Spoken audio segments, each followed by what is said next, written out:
There's a pattern in the way people lose their minds. Not dramatically, not all at once, but quietly, one small connection at a time. A person reads something unsettling. Then they find something that seems to confirm it. Then they look for more confirmation, and they find it. Because they are very good at finding things when they are already looking. Within weeks, sometimes days, a perfectly reasonable adult is convinced that a hidden group of people is secretly controlling something fundamental about their lives. And the disturbing part, the part that should genuinely unsettle you, is not that this happens to fragile or unintelligent people. It happens to brilliant ones. It happens to scientists. It happens to doctors. It has happened in various forms to almost every culture that has ever existed on Earth. That is not a bug. That is the architecture. The human mind was not designed, through evolution, to see the world as it actually is. It was designed to survive it. And survival, for most of our existence as a species, depended less on accuracy and more on suspicion, on connecting dots, on assuming that the rustling in the grass was something intentional, on believing above all that events have causes, and that those causes have faces. The psychologist Michael Shermer coined the word patternicity to describe our compulsion to find meaningful patterns in meaningless noise. It is, he argues, an evolutionary feature, not a flaw. An organism that sees a predator in a shadow and is wrong loses almost nothing. It runs, it hides, it wastes a few seconds. An organism that does not see the predator that is actually there loses everything. Natural selection, over hundreds of thousands of years, overwhelmingly favored the false positive. It rewarded the paranoid. It killed the ones who were too calm, too rational, too willing to conclude that nothing was there. What this means is that your brain is not a neutral instrument of perception. It is a survival machine with a profound and irreversible bias toward finding signal and noise. You are descended from ancestors who hallucinated threats. The ones who didn't are not your ancestors. This alone would be enough to explain a great deal. But there is a second layer, one that Shermer called agenticity, the tendency to assume that patterns are caused by intentional agents. Not just that something happened, but that something you want to get to happen. We do not simply see shapes and clouds. We see faces. We see gods. We see plans. The anthropologist Pascal Boyer and the cognitive scientist Justin Barrett have described what Barrett calls the hyperactive agency detection device, a mental module that attributes intention to ambiguous events, because in a world full of predators, rival humans, and shifting alliances, assuming agency behind an unknown event was almost always the safer. A branch snaps. A conspiracy theorist thinks someone is there. A scientist thinks probably the wind.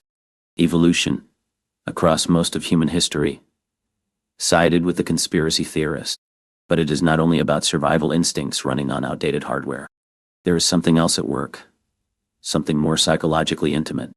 Conspiracy theories offer something that science and probabilistic reasoning generally cannot: the comfort of coherence. In 2016, the psychologists Jan Willem van Peruijen and Mark van Vugt published research arguing that conspiracy thinking is fundamentally a response to uncertainty and threat. When people feel their sense of control slipping, economically, socially, existentially, they become more likely to seek out explanations that restore a sense of order.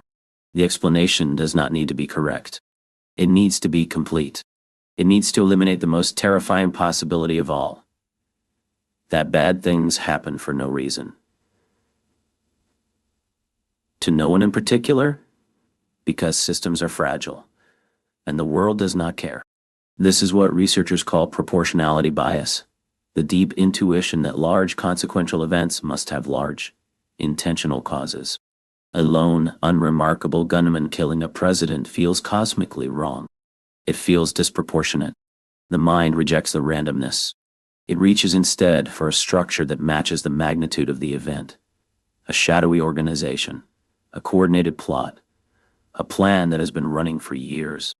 Leon Festinger observed something structurally similar when he embedded himself inside a doomsday cult in the 1950s, later publishing his findings as Drentroff. Fames trough still win. Prophecy fails. When the world did not end as predicted, the members did not abandon their beliefs. They doubled down. They became evangelists. The mind, faced with evidence that destroys its framework, does not typically revise the framework. It finds a way to make the evidence fit. What makes conspiracy theories particularly tenacious is that they are structurally unfalsifiable. Every piece of contrary evidence becomes evidence of the conspiracy itself. If the mainstream media contradicts the theory, that proves the media is controlled. If no whistleblowers come forward, that proves the operation is airtight. If official documents are released showing nothing, that proves the important documents are still hidden. The theory has been engineered, not deliberately, but through a kind of mimetic natural selection, to be immune to disproof. The philosopher Karl Popper recognized this quality and named it the mark of pseudoscience. A theory that cannot be falsified is not a theory. It is a closed system of self-reinforcing belief. But Popper was speaking to the logic of science. He was not speaking to the psychology of human beings who are afraid, or who have been genuinely failed by institutions that asked for their trust and then abused it.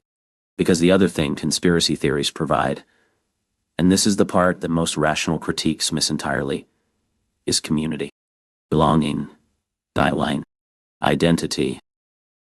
The psychologist Rob Brotherton, in his book E.A. Suspicious Minds, documents how belief in conspiracy theories is often less about the specific content and more about the social architecture surrounding it. To believe is to be part of a group that sees what others cannot. To be, in some profound sense, special. There is a deep gratification in the idea that you, out of millions of people, have managed to see through the lie. Most critiques of conspiracy thinking attack the content. They almost never attack this, which is where the real grip is. This connects to what the sociologist C. Wright Mills called the sociological imagination. The legitimate ability to see private troubles as public issues. To recognize that individual suffering is often structurally caused. Conspiracy thinking hijacks this move. It takes a real grievance, economic precarity, institutional corruption, the sense that powerful people are never held accountable, and offers a simplified, personified version of it. The grievance is real. The explanation is a distortion. But the distortion feels more emotionally satisfying than the truth, which is diffuse and complex and offers no obvious villain to be defeated. There have been real conspiracies. This matters enormously, and is almost always ignored in these conversations. COINTELPRO, the FBI's documented program to infiltrate and destroy civil rights organizations, was a conspiracy. The Tuskegee syphilis study was a conspiracy. Operation Gladio was a conspiracy. Cultra was a conspiracy. The tobacco industry's decades-long campaign to manufacture doubt about the lethality of their own product was a conspiracy. These things happened. They were covered up. They were eventually exposed. This is why the psychology of conspiracy belief is so difficult to untangle cleanly. The human mind does not have a reliable internal instrument for distinguishing between the government has lied to us before and may be lying now, which is a rational hypothesis, and the government controls the weather and has been doing so since 1970, which is both feel from the inside like pattern recognition, both feel like connecting dots. The difference lies not in the emotional texture but in the method. The quality of the evidence, the falsifiability, the willingness to update. The psychologist Karen Douglas at the University of Kent has spent years mapping who believes conspiracy theories and why. Her work consistently finds that belief is less predicted by intelligence and more by psychological need. Specifically, 3 core needs: the need for knowledge and certainty, the need for security and control, and the need to feel distinctive. When those needs go chronically unmet, susceptibility increases. The conspiracy theory is, in this reading, a psychological prosthetic for a mind that has been denied something it requires to function. That framing should make you feel something other than contempt. This manifests in ordinary relationships in daily life, in ways that are rarely labeled as conspiracy thinking, but are structurally identical. The employee who constructs an elaborate theory that their manager has a personal vendetta against them, when the evidence suggests only institutional dysfunction. The partner who assembles ambiguous details into a case for hidden betrayal, then becomes impossible to convince otherwise. The parent who attributes their child's struggles to the deliberate malice of a specific teacher, rather than to complex, diffuse factors no single person controls. All of these are the same cognitive machinery operating at smaller scale, with lower stakes, and therefore with full social acceptability. We pathologize large conspiracy theories while barely noticing the smaller ones, even though the mechanism is identical: an unmet need, a pattern constructed to meet it, a resistance to disconfirmation that strengthens rather than weakens under pressure. The small conspiracies are not less irrational because they are personal. They are simply less socially legible. Terror management theory, developed by Jeff Greenberg, Sheldon Solomon, and Tom Pischinsky, drawing on Ernest Becker's foundational work, adds another dimension entirely. Becker argued in Nihil of Defi that much of human civilization is a defense against the awareness of mortality. We build worldviews, join groups, pursue status and legacy, all as a buffer against the existential terror of knowing we will die.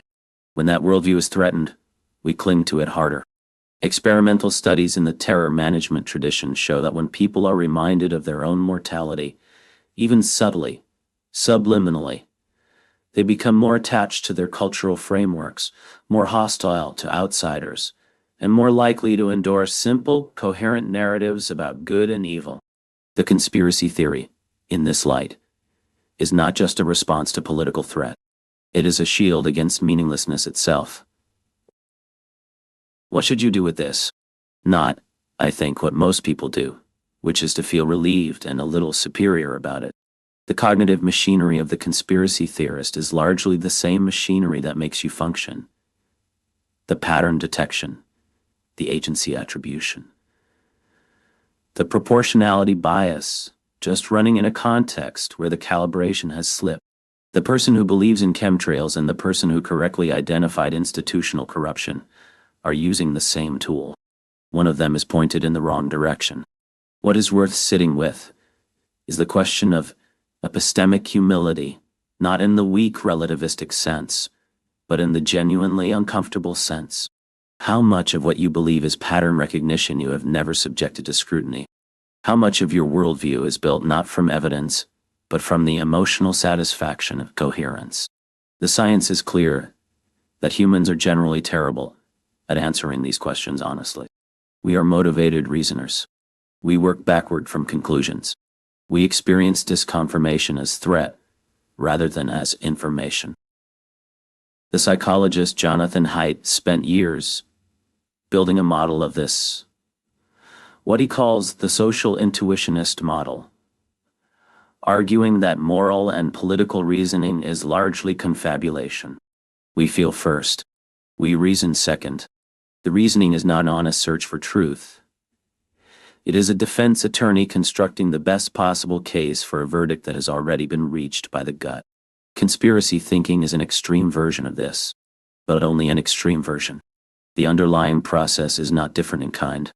The deepest thing about conspiracy belief, the thing that should make you pause rather than feel relieved, you are not one of those people,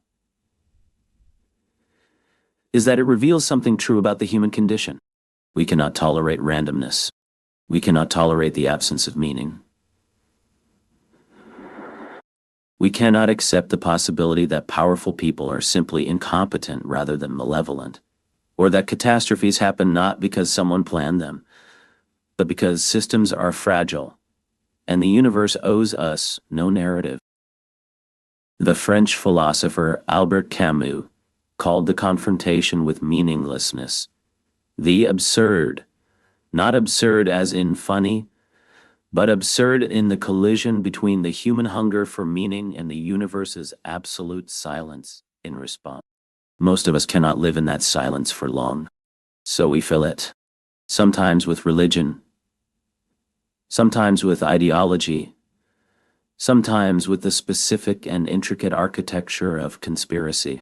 The content differs. The psychological function is almost identical.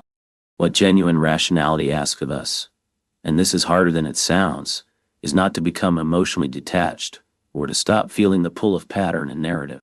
That option is not available to us. What it asks is to hold conclusions a little more loosely, to notice the difference between a hypothesis and a conviction, to stay uncomfortable with uncertainty rather than reaching for the nearest explanation that eliminates it, to remember that the feeling of understanding something is not the same as understanding it. That is genuinely difficult. It is harder than believing. It requires something close to what the poet John Keats called negative capability. The capacity to remain in uncertainty and doubt without any irritable reaching after fact and reason. Most of us fail at this most of the time.